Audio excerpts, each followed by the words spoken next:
નમસ્કાર દર્શક મિત્રો, જનરપન ન્યૂઝમાં આપનું સ્વાગત છે।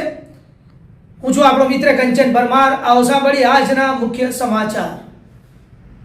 ભગવાન પરશુરામજી જન્મોત્સવ નિમિત્તે વડોદરામાં ભવ્ય શોભાયાત્રાનું આયોજન। સંસ્કારી નગરી તરીકે ઓળખાતા વડોદરા શહેરમાં હંમેશાની જેમ આ વર્ષે પણ ધાર્મિક અને સાંસ્કૃતિક પરંપરાનો ભવ્ય મહિમા જોવા મળે છે। ભગવાન વિષ્ણુના છઠ્ઠા અવતાર ચિરંજીવી ભગવાન પરશુરામજીના જન્મોત્સવ નિમિત્તે શહેરમાં ભવ્ય શોભાયાત્રાનું આયોજન કરવામાં આવ્યું છે, જેને લઈને નગરજનોમાં ભારે ઉત્સાહ અને આનંદનો માહોલ છવાયો છે।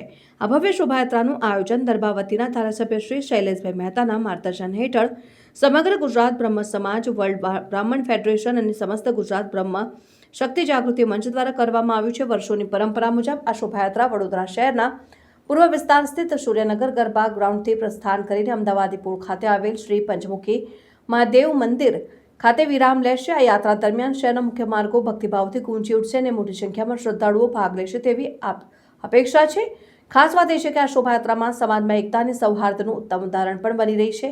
આયુર્વેદિક 4 રસ્તાથી માંડીને માંડવી ગેટ સુધી મુસ્લિમ સમાજના આગેવાનો દ્વારા યાત્રાનું સ્વાગત કરવામાં આવશે, જે સમાજમાં ભાઈચારા અને સૌહાર્દનો સંદેશો આપે છે। ધારાસભ્ય શ્રી શૈલેષ મહેતાએ જણાવ્યું હતું કે આ વર્ષે શોભાયાત્રા વિશેષ ભવ્યતા અને ભક્તિમય વાતાવરણ સાથે યોજાશે, જેમાં વિશાળ સમર્થન મળશે, જનસમર્થન મળશે અને ઉનાળાની તીવ્ર ગરમીને ધ્યાનમાં રાખીને શોભાયાત્રાનો સમય સાંજે 5 વાગ્યાથી લઈને 9 વાગ્યા સુધી રાખવામાં આવ્યો છે, જેથી વધુમાં વધુ લોકો તેમાં ભાગ લઈ શકે। આ વર્ષે ભગવાન પરશુરામજીની આકર્ષક અને ભવ્ય મૂર્તિનું નિર્માણ કરવામાં આવ્યું છે, જે શોભાયાત્રાનું મુખ્ય આકર્ષણ રહેશે।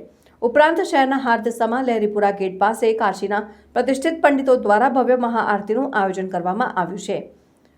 અંતમાં ધારાસભ્ય શ્રી શૈલેષ મહેતાએ વડોદરા શહેર અને જિલ્લાના તમામ હિન્દુઓ તેમજ સનાતન પ્રેમીઓને આ ભવ્ય શોભાયાત્રામાં સહભાગી થવા અને મહાઆરતીનો લાભ લેવા માટે હાર્દિક આમંત્રણ પાઠવ્યું છે।